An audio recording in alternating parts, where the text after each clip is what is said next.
Selamat pagi anak-anak, Om Swastiastu. Berjumpa kembali di pelajaran geografi.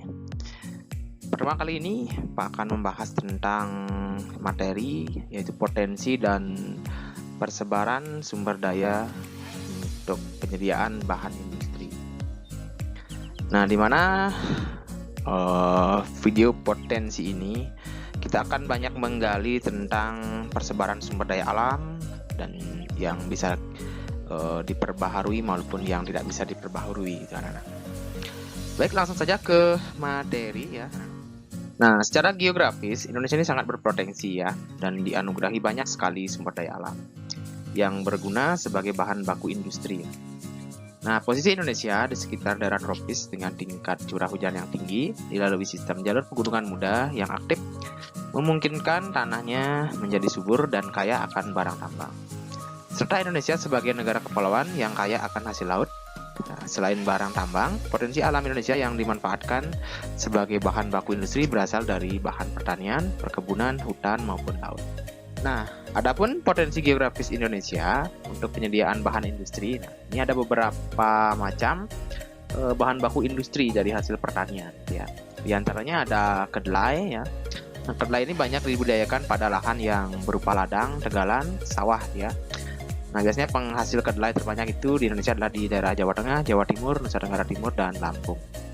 Kemudian berikutnya ada kacang tanah. Nah, kacang tanah juga banyak dibudidayakan di daerah tegalan, sawah, dan tanah hujan ya. Nah, daerah penghasil kacang tanah ini misalnya di daerah Jawa, Sulawesi Selatan ya. Nah, kemudian ada juga penghasil kentang. Nah, kemudian kentang merupakan tanaman yang berasal dari Amerika Tengah ya, menurut sejarahnya. Kemudian tanaman kentang ini merupakan tanaman yang hidup dan berproduksi di daerah subtropis atau daerah dataran tinggi. Nah, untuk produksinya ini banyak ada di wilayah Jawa Timur, Jawa Barat, Jawa Tengah, Aceh, Sumatera Selatan, dan daerah lain sebagainya di Indonesia. Kemudian ada juga yang sudah tidak asing lagi. Nah, di sini ada jagung ya. Jagung ini dipasarkan banyak beredar produk olahan jagung, di antaranya produknya biasanya dijadikan seperti industri makanan ya. Misalnya industri giling kering ya menghasilkan tepung jagung, industri giling basah juga menghasilkan pati, sirup, gula jagung, minyak, dan dekstrin ya. Kemudian ada juga industri destilasi ya atau fermentasi, yaitu industri yang menghasilkan etil alkohol, aseton, asam laktat, asam sitrat, gliserol, dan lain sebagainya. Untuk produksi jagung sendiri, ini penghasil utamanya adalah daerah di Nusa Tenggara Timur, Sulawesi Utara, Jawa Timur, Jawa Tengah, dan Jawa Barat. Nah, ini anak bisa kalian lihat juga komoditas-komoditas yang ada di Indonesia ya, seperti kacang kedelai ya. Nah, ini bisa diolah menjadi kecap ya, bahkan kecap, kemudian juga jagung. Nah, ini bisa dijadikan sebagai makanan popcorn ya. Dan masih banyak lagi, termasuk juga beras, anak. Ini yang udah asing lagi. Ini bisa diolah menjadi ya makanan pokok kita ya, tentunya nasi ya. Kita lanjut lagi ya, anak. Yang ini ada setelah industri pertanian ada industri hasil perkebunan. Beberapa jenis tanaman perkebunan yang dimanfaatkan sebagai bahan baku industri seperti tebu, karet, kelapa sawit, kopi, teh, cengkeh, dan tembakau. Nah, ini merupakan komoditas-komoditas yang ada di Indonesia ya. Misalnya tebu ini memang banyak diproduksi di daerah Yogyakarta, Solo, Kediri, Banyumas, dan daerah lain sekitarnya ya. Kemudian juga karet ya, tanaman karet ini pertama kali tanam di Bogor ya. Ini sejarahnya sebanyak 33 pohon, hasilnya cukup baik dan dapat berkembang dengan cepat. Nah, oleh karena itu, sampai sekarang Indonesia menduduki negara penghasil karet nomor 2 di dunia. Dan juga ada kelapa sawit ya. Untuk kelapa sawit sendiri memang berasal dari Afrika ya. Tanaman ini datang ke Indonesia pertama kali pada tahun 1848 ya di Bogor. Nah, kemudian kelapa sawit ini digunakan untuk bahan pembuatan minyak dan juga persebarannya ya dia hampir di seluruh pulau Sumatera ya, Jawa Barat, Kalimantan Barat, Kalimantan Tengah, Kalimantan Timur, dan Kalimantan Selatan. Nah, kemudian juga ada kopi. Nah, syarat tumbuh kopi ini adalah memiliki tah yang subur ya, curah hujan cukup, memperoleh siram matahari yang cukup seperti biasanya untuk daerah-daerah ini harus daerah yang sejuk ya. Nah, seperti itu. Nah, tanaman kopi sendiri ini berasal dari Arabia ya dan Ethiopia. Kemudian jenis tanaman ini mencakup kopi Arabica, Robusta, dan yang lainnya. Nah, selain kopi juga ada teh. Nah, teh ini tumbuh tanaman yang hidup daerah dengan ketinggian antara 500 sampai 1200 meter di atas muka laut. Nah, kemudian selain teh juga ada cengkeh. Nah, daerah tumbuh cengkeh adalah berada di daerah yang memiliki suhu antara 18 sampai 29 derajat Celcius. Kemudian, jadi syarat tumbuh kapas adalah memiliki tanah yang subur dan menerima banyak hujan, nah, serta berada pada daerah yang bersuhu relatif rendah, 25 derajat Celcius ya. Tanaman kapas ini sebenarnya berasal dari India ya, Nana. Nah, ini merupakan salah satu tanaman yang memang banyak dibudidayakan di Indonesia ya. Selain kapas juga ada tembakau. Nah, kemudian tembakau ini biasanya adalah salah satu komoditas bahan rokok biasanya. Nah, cara tumbuh tanaman tembakau ini adalah berada pada daerah dengan ketinggian 200 sampai 1800 meter ya, dan memiliki curah hujan 2000 mm per tahun. Biasanya tanah yang subur dan kaya akan mineral ini biasanya yang dapat tumbuh di daerah-daerah pegunungan. Nah, ini juga termasuk wilayah yang termasuk penghasil tembakau di Indonesia ini meliputi daerah dari Serdang, Langkat, Garut, Pemalang, Surakarta, Temanggung, Jogja, Jember, Kediri, Mojokerto, dan Bondowoso. Nah, berikut adalah contoh ilustrasinya, ya. Jadi kopi ini bisa dijadikan sebagai komoditas ya. Nah, ini bisa diolah kembali gitu ya. Dan juga kelapa sawit ya, ataupun ini teh ya. Kebun teh juga banyak dikembangkan untuk di wilayah. Baik, sekarang kita lanjutkan lagi ke bahan baku industri hutan ya. Ini bagian yang ketiga. Di antaranya ada produksi kayu ya. Nah, mungkin nggak ada asing lagi dengan kayu. Jadi kayu sendiri merupakan hasil utama dari hutan. Kayu tersebut dapat berupa kayu gelondongan atau bulat ya, atau kayu gergajian. Kemudian juga ada rotan. Rotan merupakan hasil hutan yang berada di urutan kedua setelah kayu ya. Setelah rotan ada damar. Nah, damar merupakan hasil hutan berupa getah kayu ya, yang diambil dari tumbuhan tertentu di dalam hutan. Nah, damar biasanya dimanfaatkan untuk bahan cat, vernis, dan lain sebagainya. Dan juga ada bambu. Nah, di Indonesia jenis-jenis bambu ini dimanfaatkan sebagai bahan bangunan ya, atau konstruksi bangunan, transportasi, pembuatan alat musik seperti angklung, dan lain sebagainya. Selain bambu juga ada tanaman obat. Nah, di Indonesia ini karena memiliki hutan tropis yang sangat luas, jadi beraneka ragam karena keragaman hayati yang ada di Indonesia dalamnya merupakan sumber daya alam yang tak ternilai harganya, sehingga juga banyak dikembangkan sebagai obat-obat herbal. Nah, berikut anak ilustrasinya ya. Misalnya hutan bambu ya. Bambunya bisa dijadikan kerajinan tangan seperti buat kursi ya. Ada juga kayu. Kayu ini bisa diolah menjadi bahan bangunan atau rumah ya. Atau juga dibuat bahan kerajinan ya, kerajinan tangan. Jadi ilustrasinya bisa kalian lihat di foto ini ya. Nah, sehingga untuk bahan baku industri ini banyak dimanfaatkan ya. Misalnya yang pertama adalah minyak bumi. Minyak bumi ini sangat banyak ada di Indonesia ya. Kemudian selain minyak bumi yang dimanfaatkan sebagai bahan bakar industri ya, batu bara. Nah, yang kedua batu bara merupakan sumber energi atau bahan bakar. Batu bara ini banyak digunakan dalam peleburan biji besi, gas, sebagai tenaga mesin uap. Kemudian kita lanjut lagi, ada aluminium. Aluminium ini merupakan salah satu unsur yang ada di bumi ya, yang dapat dimanfaatkan untuk keperluan ini ya, industri logam gitu ya. Nah, sama dengan logam dan merupakan penghantar listrik yang baik ya. Oleh karena itu produksi aluminium ini maju sangat pesat di Indonesia. Biasanya tambang-tambang aluminium ini terdapat di Papua dan Sumatera Utara. Dan itu ada juga timah putih. Timah putih ini di Indonesia ini terdapat di alur-alur sungai purba dasar laut dangkalan Sunda ya, seperti di daerah Pulau Bangka, Pulau Belitung, Pulau Singkep, dan Kepulauan Lingga ya. Selain timah putih juga ada emas dan perak.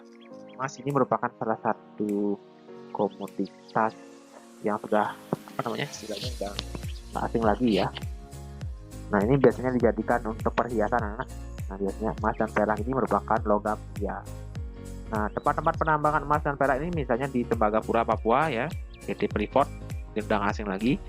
Kemudian ada juga di Batu Hijau, Nusa Tenggara Barat, Tasikmalaya, di Simau, ya, dan Logos, dan juga di Miulaboh di Anambro Aceh. Nah, berikut anak ilustrasi dari tambang emas, batu bara, dan perak. Nah, ini semuanya juga akan menjadi komoditas-komoditas ekspor. Nah, setelah kita mempelajari tentang komoditas-komoditas bahan tambang ataupun bahan galian yang ada di Indonesia, nah sekarang kita akan lanjutkan mempelajari tentang energi baru dan terbarukan. Baik, jadi seperti apa energi baru dan terbarukan kita akan bahas pada materi kali ini ya. Nah, untuk itu kita langsung saja ke materi. Nah, energi terbarukan ini yang pertama ada yang namanya biomasa. Biomasa itu yaitu bahan organik ya yang dihasilkan melalui proses fotosintetik baik berupa produk maupun buangan ya.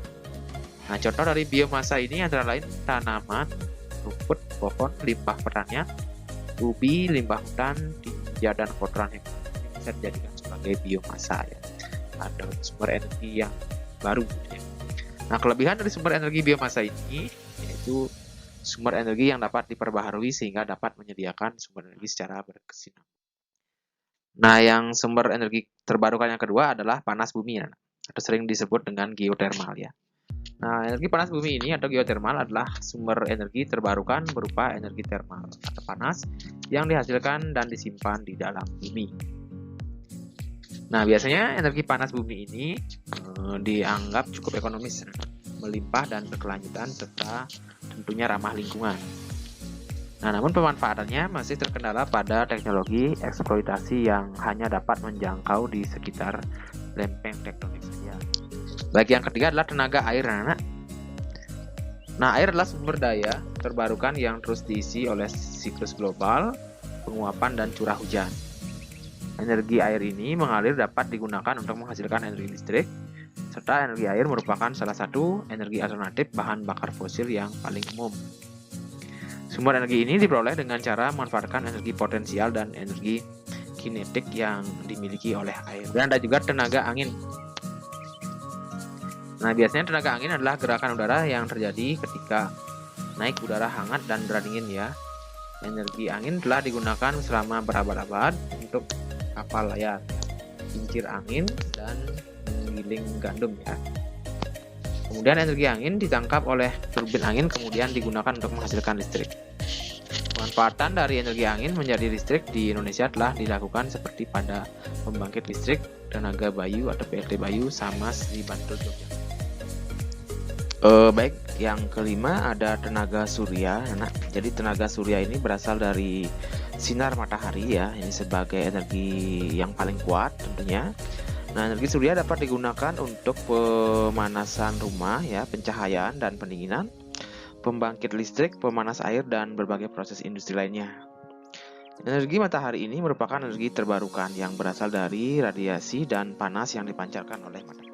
Kemudian berikutnya ada gelombang laut ya. Energi gelombang laut adalah energi yang dihasilkan oleh pergerakan gelombang laut menuju daratan dan sebaliknya.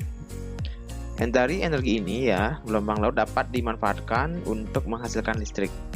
Pemanfaatan energi laut memerlukan teknologi yang mahal dibandingkan dengan sumber energi terbarukan lainnya. Indonesia berpotensi tinggi dalam memanfaatkan energi gelombang laut ini, namun sayangnya sumber energi alternatif di Indonesia masih sangat dalam taraf pengembangan. Kemudian yang ketujuh ada pasang surut air laut ya. Nah, energi pasang surut ini adalah energi yang terbarukan, dihasilkan oleh pergerakan air laut akibat perbedaan pasang surut. Terdapat dua jenis sumber energi pasang surut air laut, yaitu perbedaan tinggi rendahnya laut saat pasang surut ataupun arus pasang surut terutama pada selat-selat yang kecil. Di Indonesia, sumber energi alternatif ini belum dimanfaatkan dengan baik, padahal Indonesia memiliki potensi yang tinggi dalam pemanfaatan energi pasang surut. Baik, kemudian anak-anak, adapun hambatan yang dihadapi manusia dalam pencarian energi alternatif diantaranya yang pertama, pembiayaan yang terbatas dan kesulitan untuk menentukan perkembangan teknologi yang tepat dan serasi. Yang kedua, bertambahnya angkatan kerja. Yang ketiga, masalah pengadaan dan permintaan akan bahan-bahan dasar.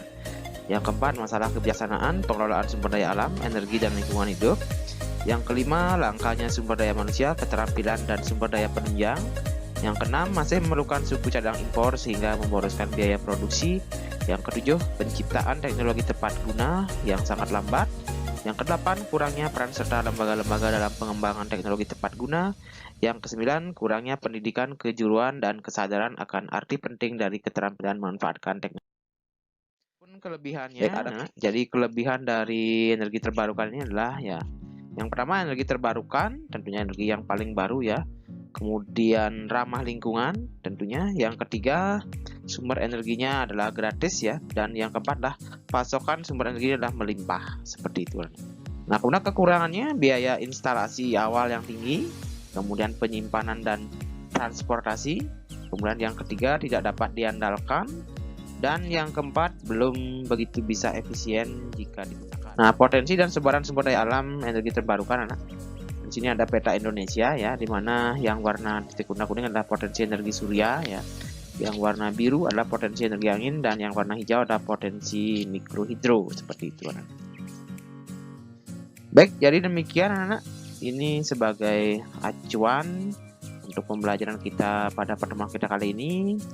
Akhir kata Pak akhiri dengan para mesanti anak, dan semoga bermanfaat untuk bisa berbagi pengetahuan seperti itu. Pak akhiri dengan para mesanti. Om Santi Santi Santi Santi Om.